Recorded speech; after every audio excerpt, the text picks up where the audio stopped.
திண்டுக்கல் மாவட்டத்தில் அமைஞ்சிருக்க சிறிய கோயில் தான் பாதாள செம்பு முருகன் கோயில். இந்த கோயிலோட சிறப்பு என்னன்னா, இதோட கருவறை பூமிக்கு அடியில் 16 அடி ஆழத்தில் இருக்கு.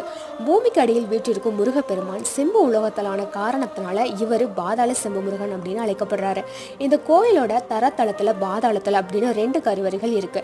இந்த உலோகத்தாலான பாதாள முருகப்பெருமான் நின்ற குளத்துல காட்சி தராரு. அவருடைய வலது கையில அபயம் முத்திரையும் இடது கையில வேலும் இருக்கு.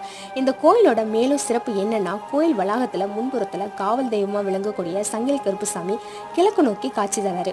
15 அடி உயரம் கொண்ட கருப்புசாமியோட சிலை ஒரே கல்லால ஆனது அப்படின்னு சொல்றாங்க.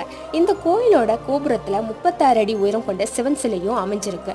மேலும் இந்த கோயிலுக்கு வரக்கூடிய பக்தர்களுக்கு பிரசாதமா விளங்கக்கூடிய விபூதி பல்வேறு விதமான நோய்களை குணப்படுத்தும் அப்படின்னு நம்புறாங்க. இந்த விபூதி பார்த்தீங்கன்னா 18 வகையான மூலிகைகளை கொண்டு தயாரிக்கப்படுது அப்படின்னு சொல்றாங்க.